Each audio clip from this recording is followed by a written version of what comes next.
Hello and welcome to Some of My Friends Read Comics. We've got Ben. I need to send an email to my girl to tell her to get to the bomb shelter. We've got Chris. Look out for the internet. Those two clips are from the same scene. No. Yes. I guess those were good lines. I'm Kia. Hi, welcome to the show. Today we are reading The Death of Captain America. We're finally finishing The Death of Captain America, even though he died 2 volumes ago. This is the famous Ed Brubaker run from what year was this now? 2005, We're 6, 2008 now. It is in 2008. We started reading this in 2021. It's taken us just as long as Brubaker took to write it as we did to read this. So we are on issues 37 through 42. We've been reading all of these little by little throughout the course of the show here. And we're finally at the end of the Brubaker. Well, he's done. He's going to continue on. He's going to. So, spoiler alert, this is called The Death of Captain America. It's going to end with Bucky finally accepting the mantle of Captain America. And then 8 issues later, Captain America, Steve Rogers will be back from the dead. Because there's a movie coming out. Gotta have him. And then Brubaker will write it. He'll relaunch it with, I think what happens, it goes to 50, then it picks up like the old numbering, like how they did like the 600s numbering. And then he relaunches it when the movie comes out and it's terrible with Steve McNiven. And then Brubaker just loses interest over the next year and it's kind of just piddles out over by 2012. And then follows Bucky for a few more years. And then with Butch Geist as the artist, and then it's over. But this is kind of where I think this is where I would jump off. Yeah, this is the stopping point, it sounds like. Yeah, and I think Epting is gone after this. Yes, that's correct. We're gonna read those last 6 issues there, and then of course we are continuing Thunderbolts. We're on issue number 10 there. Y'all, shit's getting good over there. We're gonna get to that. Secrets revealed. That's what it says on the cover, and the cover was not lying. Great cover. Yeah. Let's a lot of great covers for Cap too. Great covers all around. There were. Did y'all see the variant ape cover? No. Oh, that's a good. The trade has it in there. It's like it doesn't have any other variants in there. It's just like we got to highlight this one, put it in there. Let's jump into it here. We're on issue 37 of Captain America, Death of Captain America. I do have it in my omnibus, the one drawn by Frank Cho. Why were there ape variants? I think this was when that Marvel Apes miniseries was coming out. Is that on the list? That should be on the list. Marvel Zombies is on the list. I'd rather do the apes if I'm being honest. I don't remember. I'll put it on. I don't remember what the deal is because I didn't. I think what was it? Marvel fans were called like Marvel Zombies, and then they wanted to be called Marvel Apes or something. There was some weird internet or like letter page in joke, and then they made a comic about it. I don't know nothing about that. But that's for another day. That's for another day. We'll get to that. Apes later. We got skulls right now. We start off with a flashback from the Red Skull. I don't remember what this was about because it didn't seem important. We get to the news. Senator Gordon Wright, who was in our last story arc here, he was the senator who they faked assassination attempt or something on him, and he was rescued, and now he's popular. And he has negotiated the price of oil to bring that down with the Cronus Corporation. They're the evil corporation that Red Skull's running. I was thinking about this. Like they said this. Like he split with and he negotiated specifically with the Cronus Corporation. If I heard this senator worked with Exxon Valdez to negotiate the price of oil, I'd be like, wait. So did Exxon Valdez create the bad price? Why are we negotiating with these people in bad faith? I don't know why he's negotiating with his ship. Yeah. Oh, is that what it is? Is it the company? Okay. I was wondering, was it I thought maybe it was a merged company, like Kane Meyer here, which is also a weird thing they talk about. So just Exxon. I wasn't sure. Okay. Yeah. I was the whole time I'm saying is Exxon, is that a merged name and they dropped it again? Okay, so Exxon Mobil, that's what they're called now. But anyways, and then they're and he prays for bringing Kane Meyer security forces. Who talks about security companies that way? It is, this is when Blackwater and these things were being talked about in Iraq. So it's not completely, they're oh, we're going to have a private military force in Iraq. This is going to go great. So I sort of understand. It's weird that the news is reporting it like that. Mm-hmm. That's what I was Yeah, more because confused remember, about. like the Shield had gone under control, nobody could trust them, and so there was like he brought in this private security force, and I don't know. It's the type of stuff voters get excited about. Look, I don't know. And yes, he's obviously evil and a puppet of fascists, but it's like apparently 50% of the population is like, yeah, that's fine. Yeah. That's fictional. So yeah, That would never happen. Look, there were a lot of scenes in this book I did not read because I did not want to. But okay, so yeah, he is running for president, and he's just a puppet for the Red Skull and Faustus and all that. Meanwhile, Sam Wilson, the Falcon, he and Tony Stark, Iron Man, they are arguing about about how Iron Man just like gave the shield to Bucky and letting him be Cap. And Sam's like, I don't know, man. He says like, what I actually like about this now in retrospect is at the time, and even up until the last few years, I'm like, Bucky should be Captain America once Steve Rogers is done, like even in the movies. And then like Sam Wilson's going to be him in Captain America 4, which comes out in a couple months. And I'm like, I feel like it should still be Bucky first and not Sam Wilson. Even Sam here is like, you probably should have talked to me first. Maybe I could have been Captain America. And I'm like, oh. And then I'm like, okay, Sam's telling me this is okay for him to be Captain America. Brubaker's telling me that's okay. So now I'm back. I'm back to being fine with it. I don't know if he was saying I should be Cap. He's just saying you should have talked to me first. But I do see a little bit of that in there, just kind of knowing that he does become Cap eventually, you know. Right. Sam's been well written throughout this whole book, and especially in, like the post-death of Captain America. He's been written really well. Yeah. It is, yeah. I think it's because this book has become a spy book, but it's like Captain America's supporting cast was always kind of garbage, but it's like it's really good now. Yeah. I also love that most of them are just secondary heroes that don't have their own book at this point. Yeah, I mean, because there's so many books, especially this era, and even like in Marvel movies, you can see today is like we just threw characters together and hoped for the best. Like these seem like logical characters to have. Like Black Widow just sneakily becomes like a main cast member, right. Out of nowhere. Really, she wasn't really in like the first half of these books. She just kind of like ended up in these books, and then Tony kind of became a major character. Sam's great. And the other thing I was going to say is like the coloring of this really feels like the coloring, like the color combinations they use like in Captain America 4. Like I feel like this really bleeds over in like how Captain America is like depicted through his movies, like the way that these books are colored. It just kind of has like the same tones, and I think that's yeah. It's like you mentioned that they cut this off a few issues, basically a year later, even though they put Bucky in Secret Avengers or whatever, and like they clearly have other plans, and then they're like, wait, no, forget it. Because then like when they're making the movies, they're like, actually, this is the best Captain America story and we should make it a movie. Yeah. Brubaker's in Winter Soldier movie. He's one of the doctors that operates on Bucky in the background. But either way, he's an actor and a writer. Yeah, I know, right? He's probably everything. Made more money, as an actor. Yeah, Tony basically tells Sam, like, listen, if you think he's not ready, then why don't you go help him? And he's like, are you manipulating me? All right. Bucky is training in his home, and Hawkeye shows up to fight for a little bit. Okay. It took me a while. It took me a second. I love it. Go ahead. I was gonna say I love Epting's art, but the purple shirt is doing a lot of load bearing, like recognizing that this is Hawkeye.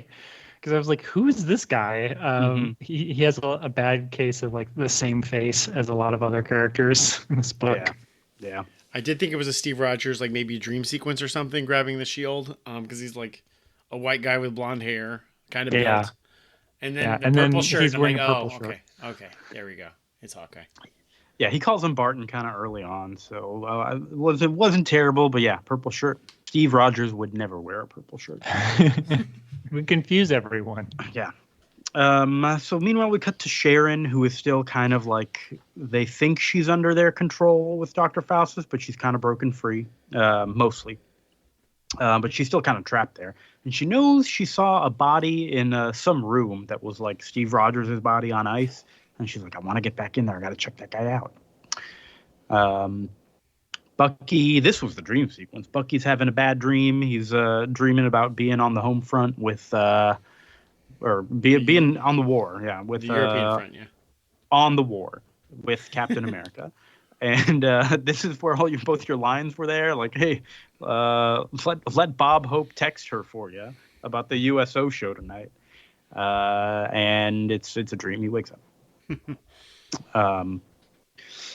And what happens here? Sharon finds that room with the other Steve, and is like, "Wait a minute, it looks just like him, but that's not him. His flesh is all burned." And this guy wakes up, and he's like, "Yeah, that's right. I'm Steve. Looks exactly like him." And she's like, "What the hell?" And at this point, like, and even I'd already forgotten. I'm like, oh yeah, well, Steve Rogers comes back from the dead. I don't remember how he came back from the dead. Yeah, I wasn't sure what was going on here. I was like, because I hadn't read this far at all. I was like, does he come back that quick? I'd heard he comes back quick. So cut to straight into number 38.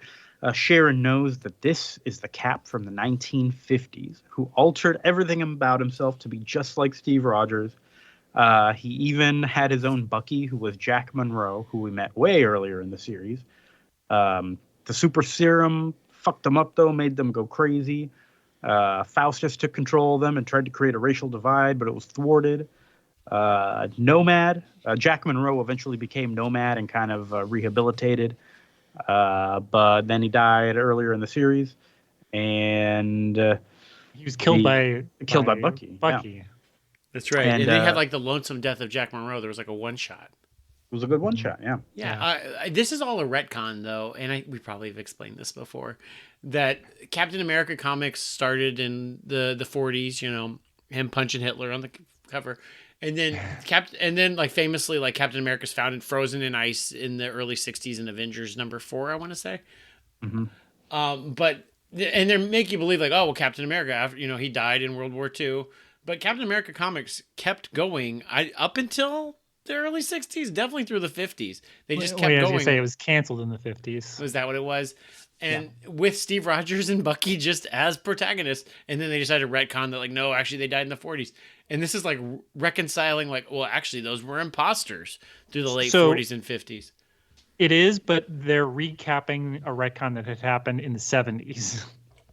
Because Steve Englehart introduced these characters, Nomad, and they called him the Grand Director when he first showed up. The 50s Cap that's here.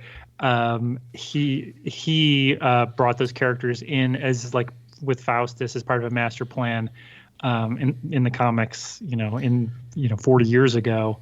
Or I guess almost 50 years ago now, but this is recapping that already happened and that Faustus already has a connection to him. So this isn't a new retcon. They're just like, yeah, this happened.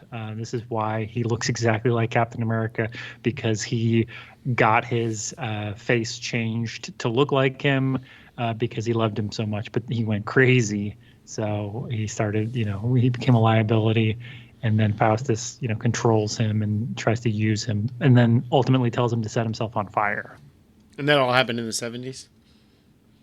Right. Interesting. That's so cool. So he hadn't appeared since, I think, that storyline. He was presumed dead, but it connects to this old storyline. Because Dr. Faustus had only been he was a very minor Captain America villain, but that was his big storyline. Really? He's the greatest Captain America villain. I love him. That's another thing. They created a great villain subcast between Zola and Faustus and Red Skull and Sin and Crossbones. Like, that's a pretty deep bench. Yeah. I love, as we get into this, my favorite part of this finale is how much the villains just can't help but like backbite each other because they are all scumbags. Yeah. That's always fun. We'll get more into all that. Let's keep rolling here. So Sharon is seeing this creepy fake Captain America, and she's like, "All right, I gotta kill him." Lifts up her gun, but Lucan comes up behind her and knocks her out. We haven't mentioned it really this episode, but Red Skull and Alexander Lucan, head of the Cronus Corporation, are sharing a body right now. They can't separate, and they're driving each other crazy. And they're both villains. Let's see. Meanwhile, Sam and Bucky are trying to track the skull. They're doing some recon with the bird. They find this building, and like Arnim Zola's in there. Well, there's got to be an important spot. Senator Gordon is doing all these, events.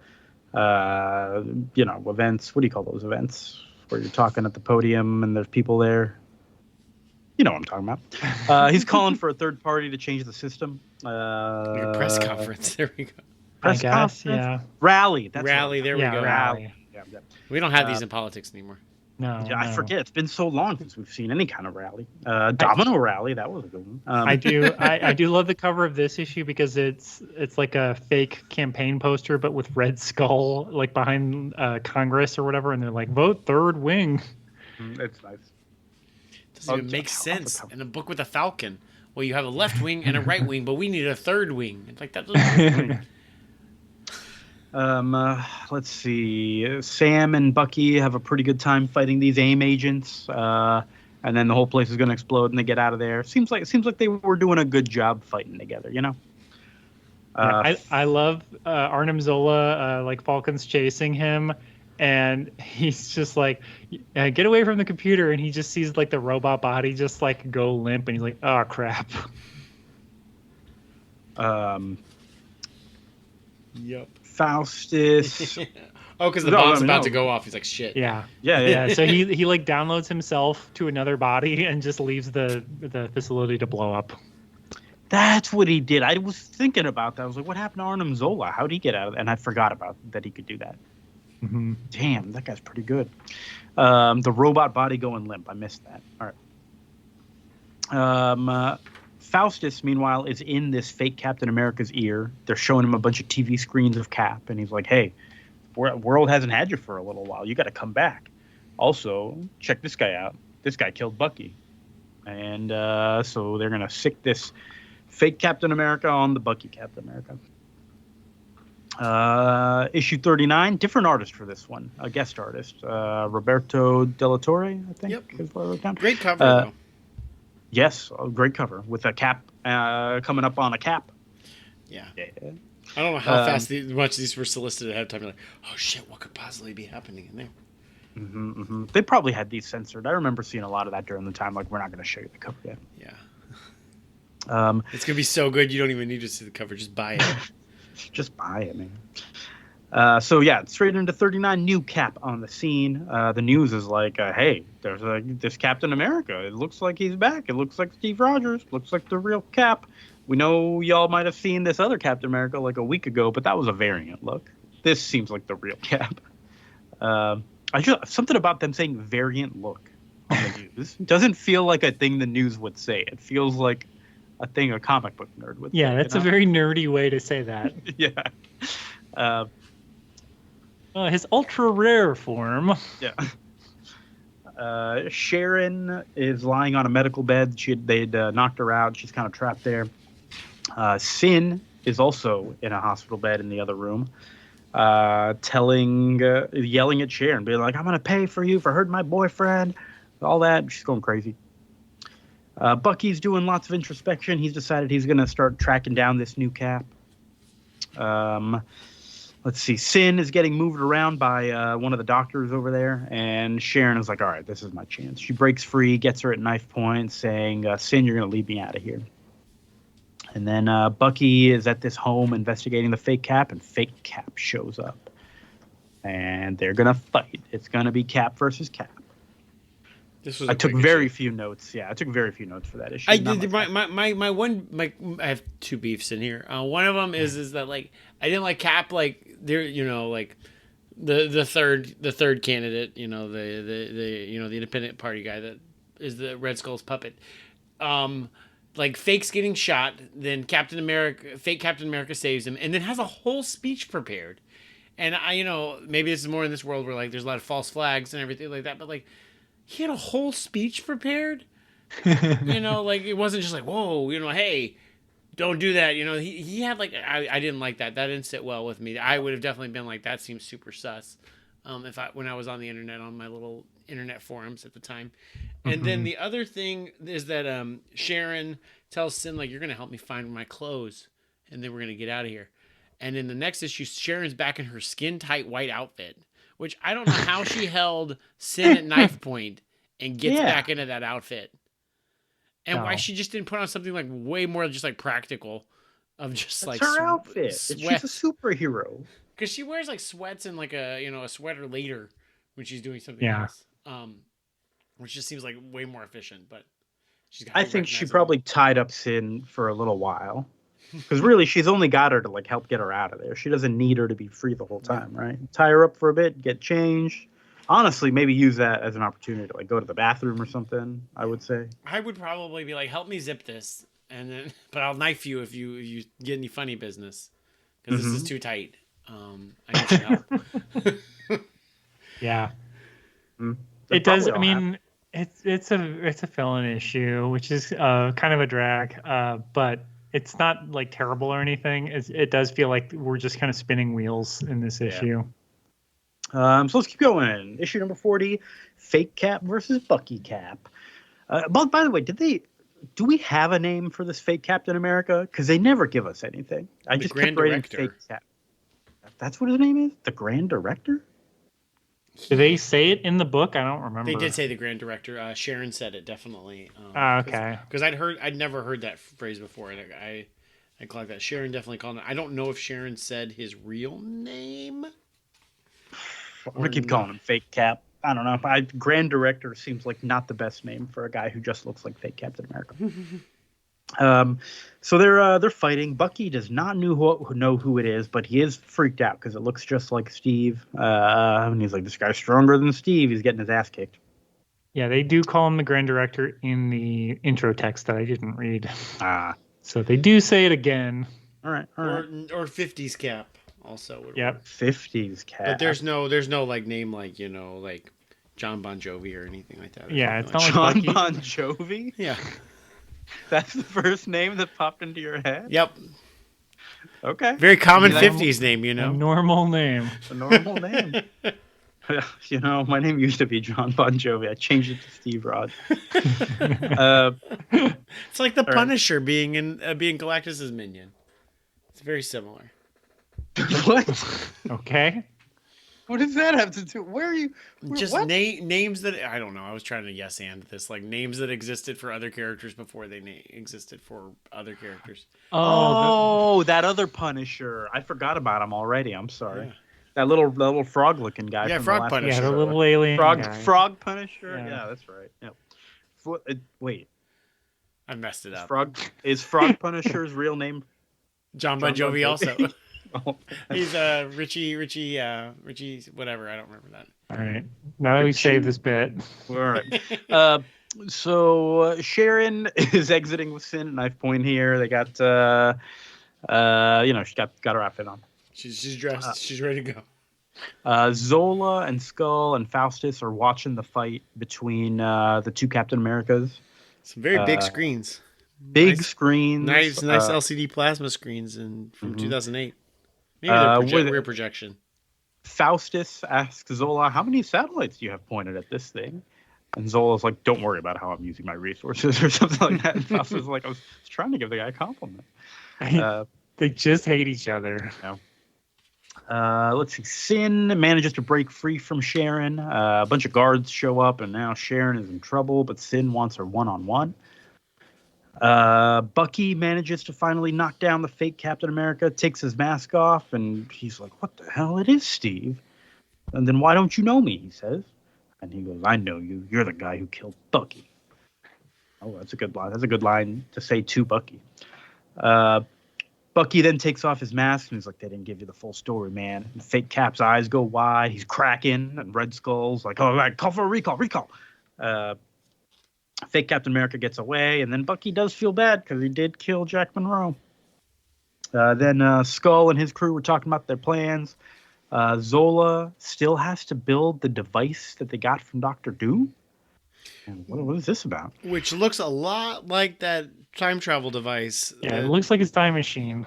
Oh, could we see it in this issue? I wasn't paying attention. We see it the last issue. See it later. Yeah. Because later, when they say platform in like the second to last issue, I was like, "Oh, Dr. Doom's device platform? Is that time travel?" But we don't really. It looks a lot like that time travel machine from the King Arthur story we just read. Yeah.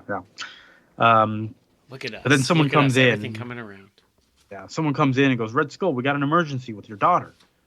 And he shows up, and Sin has stabbed Sharon, and Skull slaps her. He's pissed. "You're ruining my plans. What is wrong with you?" Did we mention that Sharon's pregnant? Is she currently? Oh, yes, that's right. She's pregnant with Steve Rogers' baby. Yes. Well, not anymore, but yeah. Which is why Red Skull's so mad, because he was expecting to have a Steve Rogers baby, and probably imprint his brain into the Steve Rogers powered baby. It was probably his long-term plan. Steve Rogers powered baby. Yep. What a phrase. Yep. I'm not wrong though. No, yeah, I think that was the plan. Yep. So into issue number 41. This is the one that had the variant ape cover. Look at that glorious beast. It's not Bucky cap though. It's the classic cap with like the kind of like eagle feathers cover. I would say this is not the classic Captain America because this Captain America is a monkey. Does he have the A? I'm coming back to the page. He does not have the A. He does have US. No, he does have the A on his head. Like, on his head. I'm sorry. You're right. Oh, and he's got little red gloves too. On his feet. Does the A, that is cute. Does the A stand for ape or America? What did he say in Ultimates? It doesn't stand for F for France. Some bullshit like that. Like that. Sounds like Mark Miller. All right. So there's little Ape Shield agents back there too. Oh my god. Yeah, you got everything. Frank Cho. This is great. Yeah, I'm telling you, Marvel Apes is where it's at. So on to 41. We got Sam and Bucky. They're playing cards in a hotel room. Bucky is like, we're playing for euros, man. There's some Captain America you'll make. That's a weirdly forced joke. Why would Bucky want to play for euros? Because they had a better exchange rate at the time. Yeah. Well, I think it was probably like $1.30 per dollar or something at the time. Is my guess. I think that's 130 euros. No, $1.30 or €1.30, whatever that is, equals $1 American dollar. So if he owes, Sam would owe, if he owed him €100, it's more than $100. So Bucky wants that money. Okay, so Bucky wants to help the other Captain America, but instead they are using this other Captain America to lead them to the skull. This guy's kind of on the run because he's breaking loose of his controls. And I'm sorry, and the euro exchange rate is much worse now. So yeah. Mm-hmm. Okay. So Sam is watching everything with his bird. Sam can see through the bird's eyes. We didn't mention that. But he has eagle vision. He's Assassin's Creed. Is Red Wing in the movies? He should be. I think he was a robot. I think he's a robot. Yeah. We need a real bird. Boring. No more real birds. AIM agents are closing in on fake Captain America, and they report in to the Skull that they got him. They got fake Captain America. They're bringing him back. Arnim Zola is worried about whatever Red Skull has planned for the girl. He's like, I'm still constructing the platform for one. She's like, a time machine? Skull takes off his mask and he becomes Luca, and he's like, get it done. We're going crazy in here. Faustus appears to be doing a little session with Sharon in the hospital bed to get her back under control, but no, it seems like he's releasing her from control. He gives her GPS transmitter back, and he tells her, forget your grief. You were never pregnant. It was a bad dream. When I leave this room, you're going to be released. Which also did confuse me a little bit for a little while, because it had been a while since we read the last volume, and they never actually mentioned the pregnancy in these issues. Maybe they did. They just kind of alluded to it, right? But I was like, wait, was she never pregnant and that was a trick? And it was like they were tricking her? But no, she was pregnant. Yeah, she was. Sharon does mention that they're putting her on drugs, but not that serious of drugs because they can't afford her to miscarry. So, there you go. Okay. So Sharon knew that she was pregnant, and that's why they were going easy on her in terms of how she was basically just left alone next to Sin. Yeah. So meanwhile, Bucky and Sam are heading to Albany because they got this. That's where they think they need to be headed. And they run into Black Widow there. I wrote down Natasha, but then later they said Natalia. What's her name? It's Natasha. Both of them. Okay. Senator Gordon. Is that just a wild inconsistency between Marvel editors, or was that her Russian name or something? When she was first introduced? Yeah. It's just different, Americanizations of a Russian name. It's both. The more formal, I think Russian name is Natalia, but they call her Natasha a lot. I see. There's like a pet name. It's like Chrissy. No, that's not the same.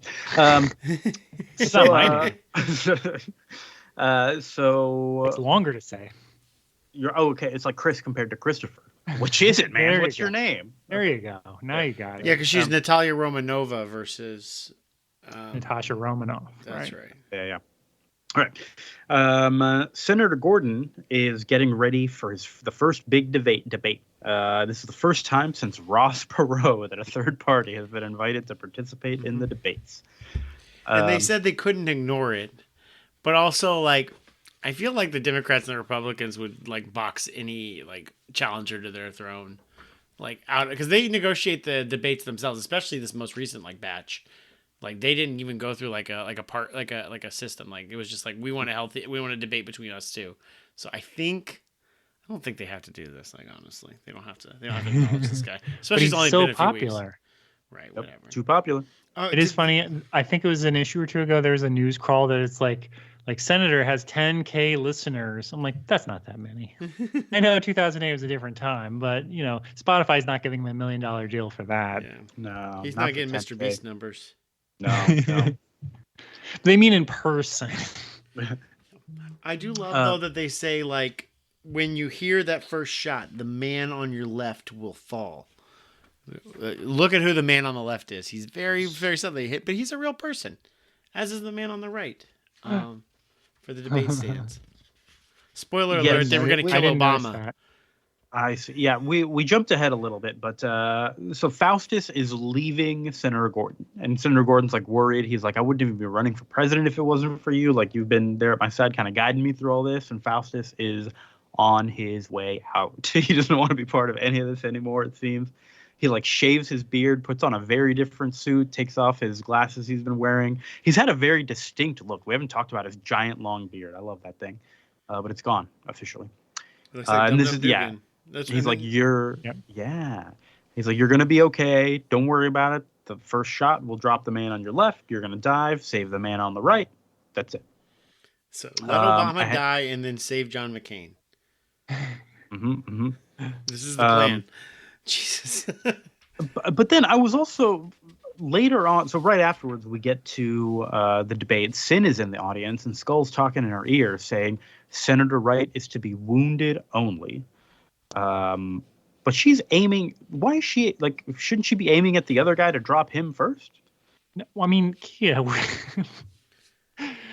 like she's saying, "Well, to hell with you, Father." Like, she's trying to kill him despite Red Skull because she's mad at him. Because I guess I got that. He's mad at her. I got that, but I guess she never even tried aiming at the other guy. But there's an order that says he's to be wounded only. So I think the plan is to shoot Obama and then shoot at McCain, but barely hit Wright, so he looks like a hero. But that's not what her plan. But the guy. Listen to me. Listen, my issue I think is with Red Skull's reminders. If I was worried about Sin following directions, I would make that clear. I would say, remember, first shot this guy, second shot don't kill. That's right, but that's Faustus telling the senator Wright to not worry. Yeah. He's telling the senator, so he's giving him. I mean, it's like saying bad info. But yeah, it's like if the doctor tells you like, "Hey, I'm going to give you the shot on 3, 1," and then they give you the shot 2. Oh fuck! They've done that to me. Fucking assholes, liars. So he's not going to flinch. Okay, that makes sense. That's pretty good. That's pretty good. But yeah, but then I do love that shot because it's so well staged. Of she fires it, and then we see the shield just deflecting the bullet. Yeah. Just out of nowhere. Like you don't see Cap, you don't see anything. Just like nope. Just a shield. So before we get to that point, though, we've got Zola's 2 devices. They are ready. There's the one untested device from Doom, and the one that Zola has created to separate Skull and Lucan. And then these agents are bringing fake Cap back in. He's all locked up, and Skull's like, "Great, go tell Faustus he's ready." They come back and they're like, "Hey, we can't find Faustus." Zola goes to retrieve Sharon to get her for the device. She like drops a bomb or something, or was that bomb thrown from the outside by Black Widow? What was it? She's like there. She's ready. I think she has an explosive like with her GPS thing. That's It's what I unclear. read into it. Yeah, it was a little unclear because then she is still like just kind of there doing nothing and just walking with like Zola's dragging her along. It seems to accomplish nothing. So I don't know. It feels like it would have made more sense for someone to throw it from the outside, but I don't I know. think it must be Black Widow and their team. His Cap is saving the senator that he knows is evil. And yeah, I guess that was enough to reveal to Zola that Faustus is a traitor. He saw the GPS device that she had, and he's like, okay, Faustus is a traitor. Good to know. This is when Sin takes the shot. She's going to kill Wright because she doesn't care about her dad, and Bucky stops the shot with the shield. We also see we see in the background a bunch of like campaign rally posters. And we see a lot of Right for America. We see McCain for president. We see a couple Obama 08 posters and a few Colbert 2008 posters when Stephen Colbert was running with the Colbert Report. Mm-hmm. Fun. Good times. Good times. What a simpler time. What a simpler time, right? So on to issue number 42. Last issue. Bucky feels empowered by the responsibility of the costume. He's feeling great. Sin has a contingency plan because everything's gone wrong, or she comes up with one, and she's like, yeah, Dad would be proud. Sam and Natasha are following Sharon's GPS, trying to find her. Zola and Skull knock out Sharon. They activate the machine. It's a bunch of... No, they'd never told us what this machine was meant to do. We have no idea. But we do know that Skull he has one machine with an unknown purpose and a second machine that's a body swapping thing. Yes. Fake Cap is sitting strapped to a chair, and he's pissed because he wants to get out of there. Sharon is looking at the light waves or whatever that this device is creating, and she's like, what is that? Is there something growing in there? Is that no, what? And she busts out of the device. It short circuits everything. Red Skull is pissed. Red Skull's doing a lot of angry yelling in these 6 issues. Things are not going well for him. Then Bucky finds Sin on the roof. She's about to shoot a rocket launcher down off the roof towards the police cars. Zola and Lucan are running out of there. He's like, oh my God, all is lost. And Zola's like, hey, we still got the other device, and I can fix this one. It'll just take some time. He's like, I don't have any time. Sharon finds them, and she shoots Lucan. Bam, he's dead. Fake Cap comes up behind Arnim Zola, stabs him through the chest face. We haven't talked about Zola and who he is really in this. He is a man who lives in a computer and has a giant chest for a face for a chest. Mm-hmm. Stabs him through the chest face. Incredible graphic design for programming whatever's in that face.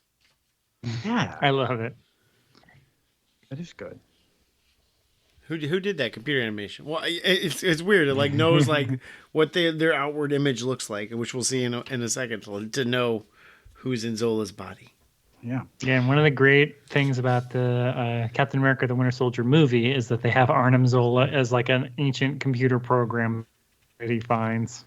Yeah, I hope we see a weird computer Zola eventually. Let's see. Bucky.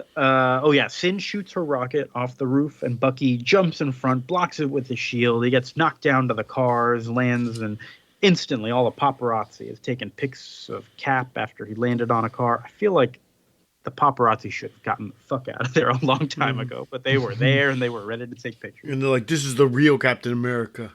Yeah, we believe in him now." Yeah. They start clapping. He it's fell very on quick. a car. That's all it took to convince everyone that this is the real Captain America. Man, I don't feel like Americans are this stupid to just instantly like fall in love. Like, yeah, we love this right guy. Now we don't. We don't love him. Now this guy fell off a car. He's true. What happened to that other Captain America? Did they even see that he was evil or whatever? Or is that just a dropped thread in the eyes of the American public? Yeah, it's a variant. Yeah, variant. No, the comic book public, I think, has always been very quickly swayed in everything. Like, I don't think there's ever been a time when it's like, people are starting to come around, but I don't know. No, it's one or the other. They have strong opinions. Yep. So Sin is captured. The day is saved. Sam and Natasha find Sharon passed out, and we get into our little epilogues. Tony has confirmation from medical results that Sharon did have a miscarriage, but she doesn't remember it. Sam is going to take care of her for a while, and he'll tell her the truth when she is strong enough for it. Black Widow goes to have a chat with the Senator Wright in his office, saying you're going to quit the race, because if you don't, you'll be branded a traitor forever because you're linked to Cronus and all that other stuff. So he drops out. And then we see an Arnim Zola body, but who's stuck in there? It's Red Skull. Arnim Zola's talking to him on TV screen saying, I'll come back for you, man. Don't worry. Arnim Zola's like, this is temporary. We're going to fix it. Yep.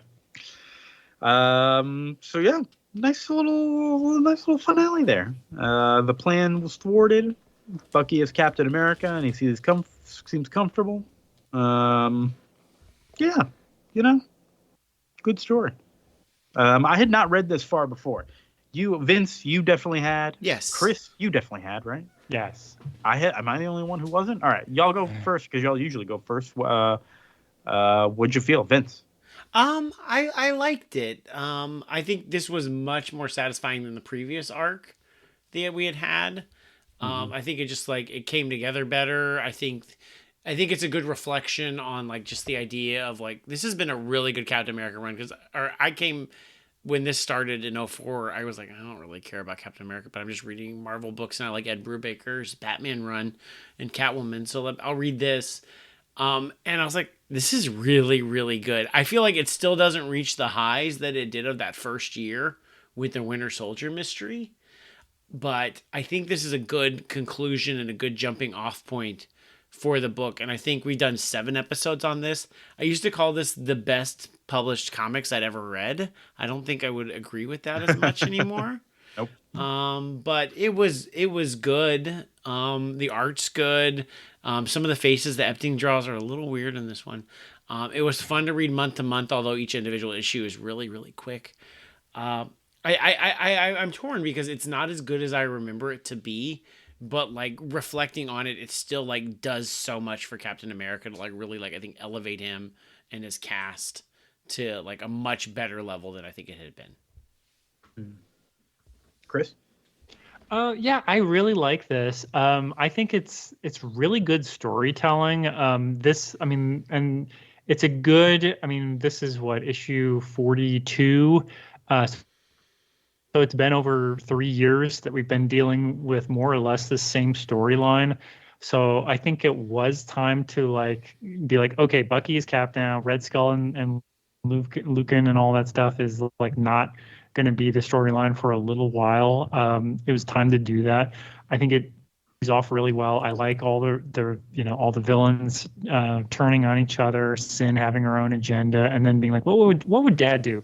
He would probably just shoot a bazooka at a crowd of people, right? Which is no, not really. But I liked all the character of that, and I will say, so this is it. It's hindsight. I definitely didn't know on a first reading, but it's it's super clear on a second read what's going on, what the two devices are as far as what Zola and Red Skull are trying to do here. It kind of stinks that because Captain America, the return is a year later, and they literally have to be this is what this meant. This is what this meant. All right, we're gonna retry this experiment or whatever. Because it's just I think it probably was over the heads of most comic book readers, what's going on. But again, in hindsight, I was oh, I understand what they're doing. Which Kia, do you understand? I don't, because I didn't read past this. I just know it's something about a time travel device, something about a body swap. I imagine it is Red Skull trying to hop into someone, but the baby's dead now, so I don't know what he even wants Sharon for, So the importance of Sharon and everything, in addition to having Steve's baby, is that she shot him with the gun that kills him. But when they examine it in the Captain America Reborn, they realize that it's like this has been like modified by Doctor Doom, blah blah blah. So that it's more of like a time displacement thing where she has like knocked Captain America out of time. And so Red Skull is trying to bring him back only to body swap because he was previously in Captain America's body with his brain.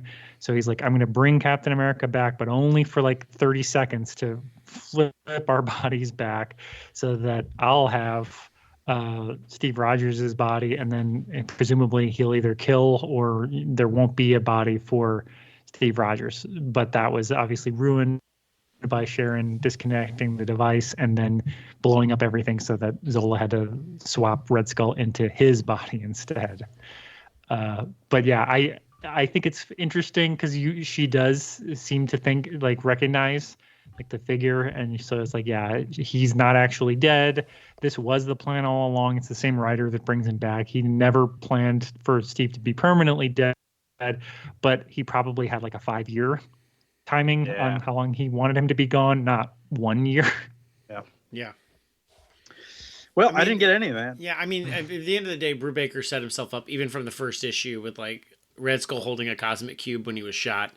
Like that he could undo all of this if he needed to. Like he gave like outs for other writers if it went sour to like completely undo this run immediately, which is just really kind of him, I think.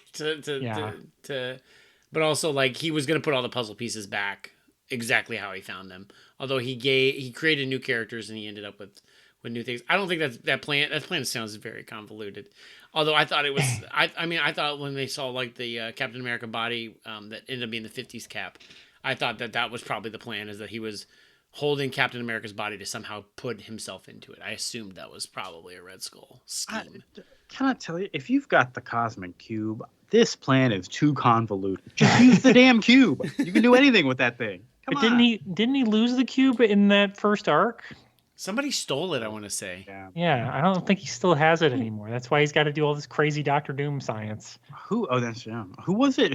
I feel like I remember, maybe I read this, where this was like 2015 or something, where Captain America had always been a Nazi, but it was like the Cosmic Cube thing. Yeah, that was 2017 or whatever. Oh, I remember now because Cap takes the cube and like uses the last of it to make Bucky remember who he is. That's what it was. And our stuff, yeah. Yeah, that was Secret Empire, and they're like, no, this is for real. Cap's always been a Hydra agent, and I'm like, okay, yeah, all right. That was pretty lame. I've only been reading comics for 15 years, but that sounds like bullshit. I know that's not true. And the writer was super defensive and stupid about it, where he's just like, no, this is real. We're really doing this. And it's like, no, you're not. And you even, like, it was from the beginning. It's like, it's a Cosmic Cube thing. What do you mean you're really doing this? Shut up. But I guess my final thoughts, we've been talking about the ensemble cast of this. It really is a standout. I think anytime writers can take a bunch of people I really didn't care about and just put a good story around them, and it's all centered around Captain America, but he's not even in it. I guess he is. There's 2 of them in here, but not the real one. It's just good. And yeah, see, especially in the post-movie kind of world of how much the movies did take from this whole run. Overall, cool, good stuff, worth reading, holds up, but not as great as it did back then, but still good. Yeah. And again, the politics of it have aged. Like, it seems incredibly prescient. You're just like, oh boy, this is scary. We don't have a world with Captain America. We just let supervillains manipulate the media and win. I mean, I feel like people have been calling people sheeple for a long time now. We've known we're all sheeple.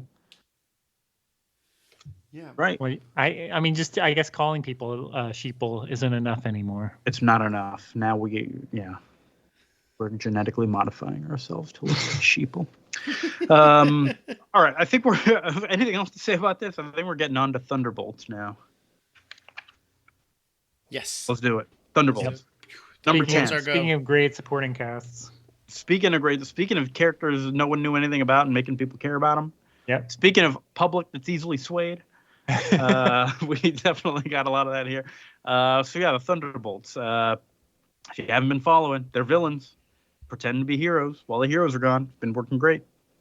But we start with a flashback to a little girl named Lindy who loved her older brother, Eric Jostin, who is Atlas. It's a flashback that he's telling about her little sister who's always ditching her. She wasn't old enough. Hey, go play with your dolls. One day she biked after him and his friends to go into town. She got hit by a car and died. Okay, He joined. Yeah. of my two children, Yes. the little girl and the older boy, which one should I be showing them this story to like be cool? Should I show the little one like don't do this or you're gonna get hit by a car, or should I show the big one like don't be a dick to your little sister because she's gonna get hit by a car?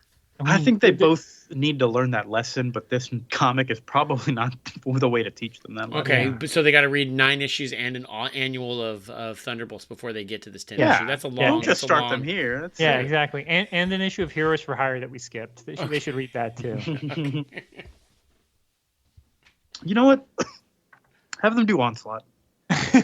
they need that backstory. The only way to learn all about where the heroes went. All this long lesson to teach my children to not be like to involve each other. Yeah, you want to be a good dad or not? Come on. Yeah. All right, so yeah, he's telling the story to the rest of the team, and Joel's like, "Oh, you didn't have to tell me that. I was just curious. You mentioned her so much." But yeah, he's like, "I joined the army, got into trouble, didn't want to be looked up to anymore." But Mach 1's like, "How are y'all talking about the past with all this shit that has been going on recently, like right now?" They're about to do a big old press conference. They head out. The mayor is telling everyone that the missing heroes have started resurfacing. Captain America's been sighted in Tokyo. The Fantastic Four showed up upstate. But big thanks to the Thunderbolts who defended us while they were gone. Hooray, hooray, crowd loves them. I had this realization while I was reading this. I'm like, they really could have done like a Thunderbolts during the movies, like with the 5-year blip. Basically like heroes, like where half the heroes were gone. That would have been a good time for like the Thunderbolts to have like risen up. Oh. Yeah. Send that to Kevin Feige from like 3 years ago I don't know. I guess the Thunderbolts movie's probably written by now. It's probably, I think probably filmed and reshot 3 times. I think it was just like a plan 3 years ago. Yeah. It really just looks like a Suicide Squad movie to me. It really does, doesn't it? That one's like we've got Bucky and we've got Ghost, the villain, and we've got Yelena Belova, we've got Florence Pugh under contract, and the Sentry. Let's put them all in a movie and see what happens. It's not very organic or like well thought out. But like this seems like the right area. Like half the heroes are gone and another team shows up, and then they come back and like, now what do we do with y'all? Okay, like that would have been a cool story. And here we are. So, thank you, Thunderbolts. Though I like that. Thank you, Thunderbolts. The mayor is saying the National Security Council has given them all the security clearances. Their systems are linked to military, Interpol, other systems around the world, all that. Citizen V says some words, takes some questions. Hey, are you going to be moving out of Four Freedoms Plaza now that the Fantastic Four are back? He's like, hey, it's theirs whenever they want it, unconditionally, I love it. This is very cool. I'm actually I'm more excited to see how are the Thunderbolts going to interact with these heroes that have now returned? That's going to be an interesting story. But then S.H.I.E.L.D. agents break in. They're immediately busted. And then Citizen V, a.k.a. Helmet Zemo, you and the rest of Thunderbolts are under arrest for your crimes as the master of evil. And the crowd is stunned silent. Oh, my God. Citizen V says, Techno, activate the big EMP, or whatever he says. And all the cameras go down. All the systems go down. Mach 1 and Techno get shut down. Because they got robot bodies. Yeah, Jolt has no idea what the fuck is going on. She's like, what? Citizen V is calling everyone to move, and they escape through somewhere. Again, Meteorite. Zemo was playing the long game. He should have just been like, no, they're working for the deep state, everyone. Keep cheering for the Thunderbolts. Yeah. Not the lamestream media. They're trying to arrest us because we're so great. Yep. Meteorite / Moonstone is Zemo, you're super prepared for this escape here. He's like, I'm always prepared. And Jolt does not follow the rest of them. She is just kind of stunned. And the S.H.I.E.L.D. guy, what's this guy's name? Bridge. GW Bridge. Thank you. George Washington Bridge. Yeah, tries to tries. I think it literally is. Yep. He tries to grab her, but she jumps out of the way and runs. She's like, I got to figure some stuff out. Everything that's done with Jolt in this issue is fucking great. Like, I think that Bagley draws the shit out of her.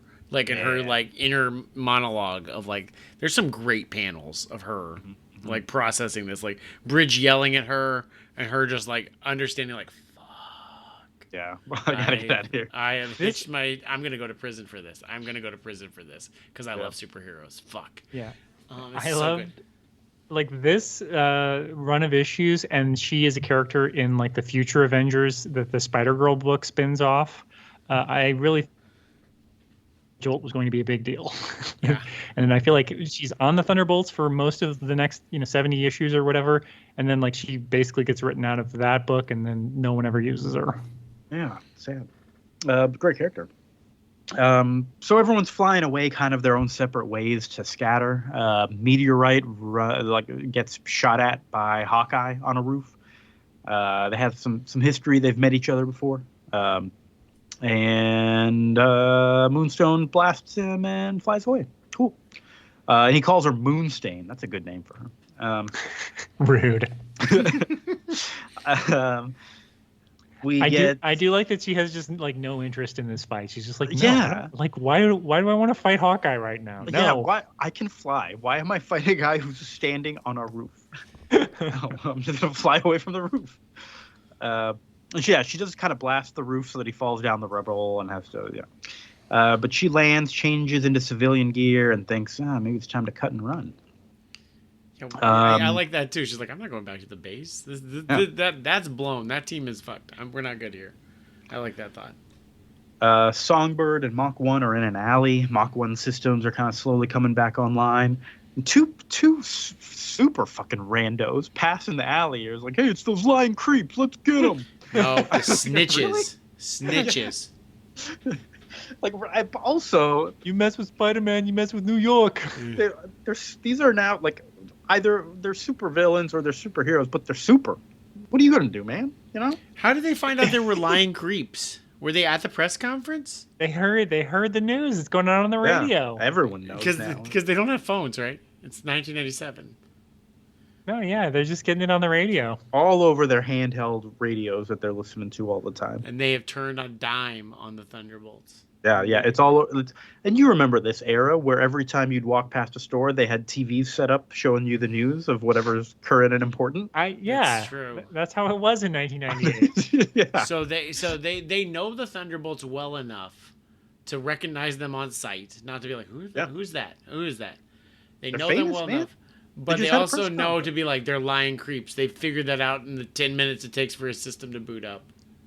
They are betrayed. They have turned on a dime. Okay. Yeah, I will say, so I thought this was really clever, and I guess a bunch of people had written in, but in the Jolt's first issue, she sees, Kia making fun of this scene, but I do like that they're calling back to, it's unclear this was a deliberate screw up or an out for like how you could show that it's them, that Techno, who set up cameras to record them fighting Arnim Zola. It's funny how much crossover there is between these two books we're reading. But Techno recorded it, but then also recorded him saying, Songbird, Moonstone, go over there and get this. Yeah. So I did go back to that issue. It's like in there. He did say it. Yeah. So what's happening here? Jolt is walking down the street watching these famous TVs on the news. The news is like, we've revoked clearance, everything's fine, don't worry. And she's seeing like, and the news is showing this blooper essentially saying, look at this footage we found of the Thunderbolts fighting, and they slipped up and used the villain name. It's just very fun. And Jolt's like, how could I be so fucking stupid? They even told me their first names, and she's like, they haven't said all their names on the news, but she's like, I know who they are. Like, I'm enough of an Avengers super fan that I know these are these villains because I can tell. You're right. The editor's note even says Thunderbolts number 4, as practically everyone noticed. Oh, there we go. Yeah. Great job. But yeah, a fun way to turn a goof into a, it was a character goof, not a writer goof. Right. Not a letter. Exactly. Goof. it's like this, they were loose with this, and Techno obviously doesn't really care. But it's like this isn't how they got found out. But it does confirm that Shield was right when they accused them, because here they are just using the name. And I just love Jolt was like, I was there. How did I not notice this? Yeah. So yeah, she's like in tears. She just kind of runs away from the whole thing. Meanwhile, the New Warriors and Spidey and a lot of those other heroes that we've seen throughout the issues here, they are casing out for Freedom's Plaza, looking to see if the Thunderbolts kind of head back there. Atlas is like standing behind a corner, just kind of looking up there, being like, "Oh, geez, how do I get over there?" Avoiding detection. Like, I don't know. You seem like someone is going to find you any second now. But Moonstone finds the costume. I know, right? Or at least put on a trench coat. That's all you need. A trench coat and a hat, and you're the thing. Or Godzilla. Yeah. Moonstone has had a change of heart. She has decided she's going to stick with the team. She runs in, grabs Atlas, and they fly to wherever they're headed. Jolt heads her way back to like a secret entrance to the hideout from below the street or something. I guess they're on the ship. Is that what it is? Yeah. They're like meeting on the ship. And we see Jolt kind of watching them from a vent where it's all the T-Bolts are just like, God, who ratted us out? Blah, blah, blah. What are we going to do? Mach 1 is like, I bet it was Black Widow. She was there. She knew. And then Zemo walks in wearing his classic purple. He's ditching the Citizen V gear. He said, it was me. I revealed it. And he's like, I knew what was going on in your minds because I'm a fucking genius and I let you play your games for a little while, but now it's done. We're villains, period. So listen, you have a choice. You can go back to being independent villains. You can stay with me. Up to you. And Jolt's watching all this. She's like, yeah, there's some choice. But you know what? God damn, I love Zemo. This shit's fucking stupid. It's great. Yeah, I like it. He's just like, yeah, I saw what was going on. I saw what Moonstone was doing. I'm not an idiot. Yeah. So then they all fly away in the jet, and on his way out, they explode for Freedom's Plaza. And I'm like, yes, that's exactly what I wanted. So that's it. End of that issue. Good stuff. I do like the Zemo's like, I wish it was Avengers Mansion. That would have been even yeah, that would have been better. But you know what? I'll take this. That's it's like I don't really care about Reed Richards, but just to spite everyone. Yeah. So yeah, that's the most action-packed things happen in issue we've had for Thunderbolts in a while. Vince, go for it. I hate to criticize a book for doing what it's not. Like, I really thought we were going to spend more time with them, like, with the Avengers files, or maybe hanging out with the other heroes. And it's just, like, immediately, like, the cover's blown. And not even by, like, Black Widow, like, bringing it to them. Like, because, like, that's what it was teased, like, last episode, or last issue. I was expecting, like, Black Widow was going to be the one to, like, catch them and, like, prove that they're wrong. And that didn't happen. But I do actually like that Zemo's like, yeah, I figured it out. And so I just called it, and I'm ready to move my plan in the next phase. Because this issue was, like, action-packed. It was fun. The Jolt stuff was really good. Everybody had a moment. I was surprised that it ended so quickly. I was like, wait, we're done? But there was so much that happened in this issue. It was really, really good. And so, I'm sad because, like, I think we dicked around for like 3 issues, and then now things have really kicked into high gear. And I feel like this could have marinated a lot longer than the Elements of Doom. But at the same time, I'm like, it's kicked into high gear. I'm ready to go. So, yeah. That's I am excited that this book is kicking into high gear. I haven't read these last 2 issues in 20 years. And I remember loving them. So we'll see what happens. Chris. Yeah, this is great. This is the best single issue since probably like the first or the Jolt issue 4. I agree with Vince that we've been in kind of a little bit of a holding pattern the last like 4 issues or so. But this is so good, and I love that how obvious it is that it's setting up that issue 12 is like going to be the end of this storyline. But it turned it so like there's a lot more story. that we are going to get to. And like this was one of those things where like I remember vividly reading this as, I guess 13 or 14 or whatever. And it's like this is one of those where you read the last page and you're just like I was so excited to keep reading, and I had to wait a month because I'm just like, oh, this is awesome. Like what's gonna happen? It's really good storytelling. I like all the character stuff. This is why I like this book so much. Like as much as I like all the media, stuff that's in The Boys and in a lot of other superhero stuff later that this sort of pioneered. This like we're just abandoning this, and like, you either have to like actually be a hero, like you can't decide on your own terms and just be like, oh, do I want to like quietly leave the group or become a hero, or what am I going to do? Like Zemo's like, no. You got to make a decision. You're either going to jail or you have to help me. Yeah, because you're blacklisted with the other villains now because you threw them all in prison. Yeah. So cool. Yeah.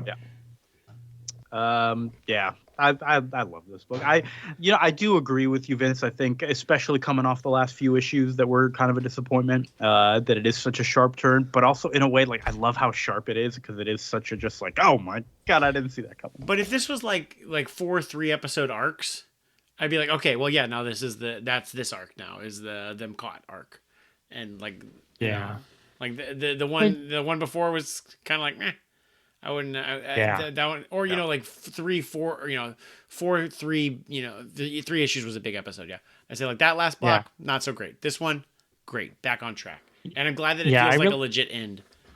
Yeah, because I really like the Strucker stuff, and then where Zemo calls him and like threatens him, and he's like, "Who is this guy that like knows the supervillain like access codes or whatever?"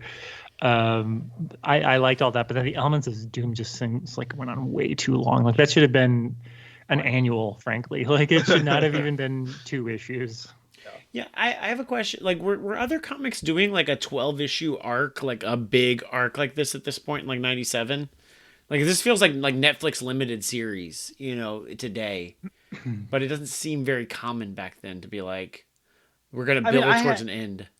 I had a feeling they maybe were only planning for 12 issues and then kind of kept it going. I don't know that for sure, but just kind of thinking back on how these first 12 issues felt, I don't know. Maybe they kind of changed their plans. We're like, yeah, let's keep it going, or maybe that was always the plan. I don't know, but it did. I mean, because he. Sorry, I was just gonna say, Untold Tales of Spider-Man was was Kurt Busiek's storyline before that, and I think that went 25 issues. So I think like he does kind of think in terms of like, okay, this is 26 issues, but it was 1 through 25 with a -1 that they added. Okay. But it's like I do think that he's thinking in terms of 1 year, 2 year kind of like this is not going to be a book. Either it's not going to catch on, or this is the story I want to for sure get out. But no, I don't think this was regular for most Marvel books, which just kind of ran and ran and ran. And Avengers Forever that I think we read, was that 6 or 12? That was 12. That was 12. I think Kurt Busiek just likes doing a lot of big 12-issue stories. I feel like making something like a year-long comic is a really good idea.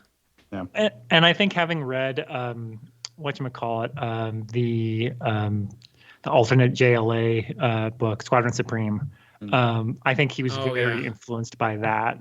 I know he was already probably writing by that point, but that and Watchmen both being 12 issues, he's like, this is the perfect length of a book. I need to do 12-issue storylines. Oh yeah, definitely. Yeah. You're definitely right. Yeah. But yeah, about that era, I don't know. I wasn't reading a lot of comics that era. I feel like they all, I do think that whole year that the heroes were gone, they also gave them 12-issue series, right? Yeah. That's 12-issue reboots. So I guess this was the era of a lot of 12-issue stories, maybe also. Yeah, those definitely did not have a fixed plan for how they were going to get out of it. They were just they're like, Jim Lee, you write a book, Rob Liefeld, you write a book, and then 6 issues in, they're like, this isn't going to keep going. We're not happy with how sales fell off and how it just they're like, we're bringing them back. Yeah. It was not a planned beforehand of issue 12, because Rob, I mean, I'm sure y'all don't remember. it took 6 issues to like get to what should have been like issue 2 of Captain America Rob Liefeld. Yeah, I didn't read any of those. That might be interesting to check out, that Onslaught era alternate heroes books. But I don't care enough.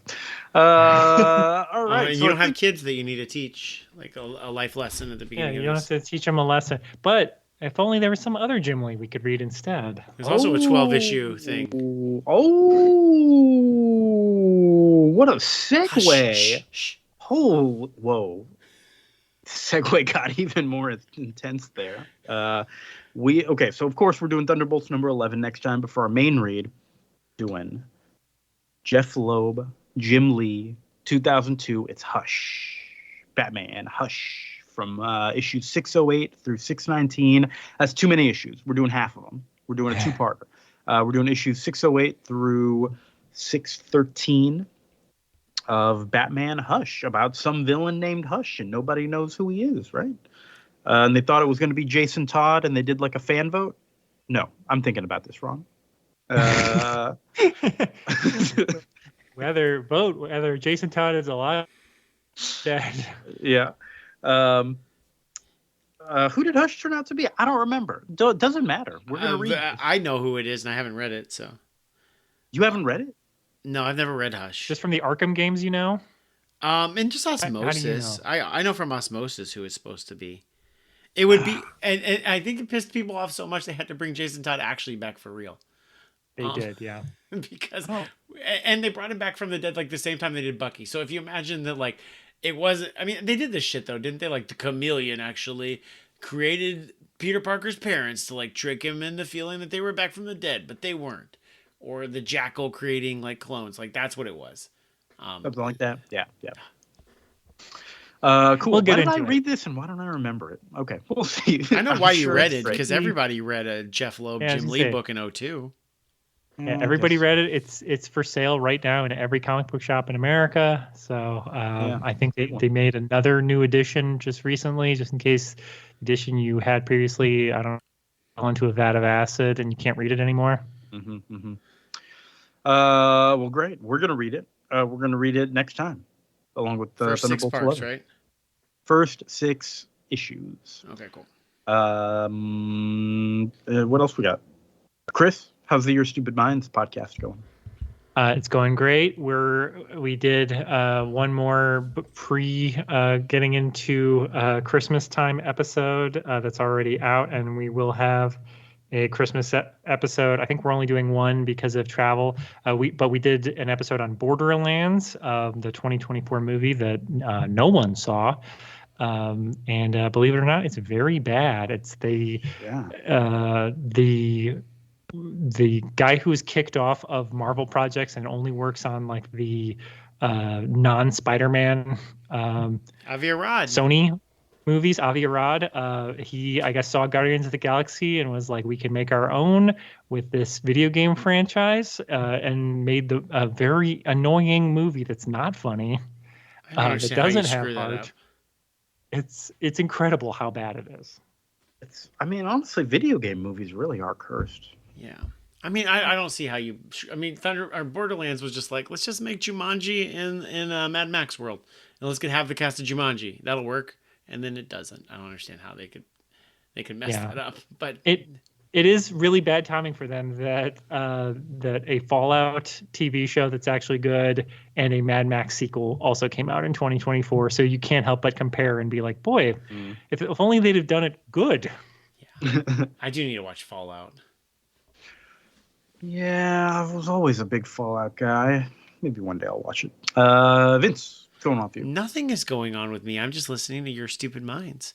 And Christmas, I don't think we're gonna have another episode before Christmas. So Merry Christmas, everybody. And that's all I got to plug. Christmas, have you heard of it? Celebrate it. What a weird thing. Celebrate Christmas. Celebrate it. It needs your help. It needs your help. That's the tagline for Christmas. We got to support this thing or it won't make it. Yeah.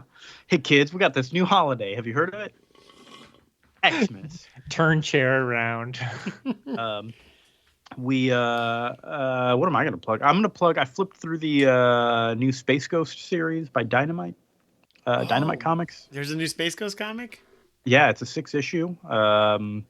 I did not read it because I will not read that garbage, but the art is great. I liked flipping through it. You got versions of Brack in there. You got Moltar. You got Zorak. You got the Widow.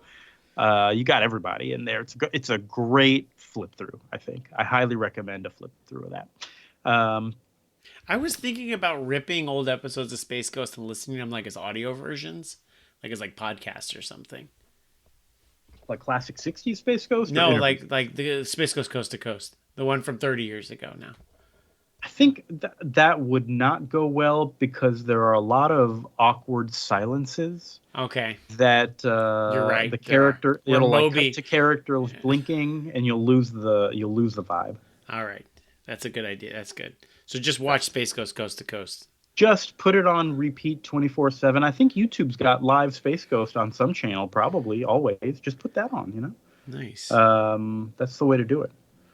I got nothing else to plug though. I think we're done. Are we done? Is there anything else we usually do? No, we just say that we love each other. Goodwill towards men. That's right.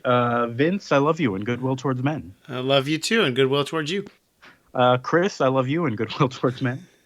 I keep thinking about how close the Red Skull was to having his own president. And listeners, we love you. And you know what? I think goodwill towards everyone, not just the men, I think. Whoa, how progressive of you. I'm very progressive. Very woke. Can you believe that? I am woke, but I am getting ready to go to bed, so I'm going to do that. Listeners, thanks for listening. Everybody, I guess that is everybody. Okay, listeners and everybody else who's listening to this, thank you so much. Bye.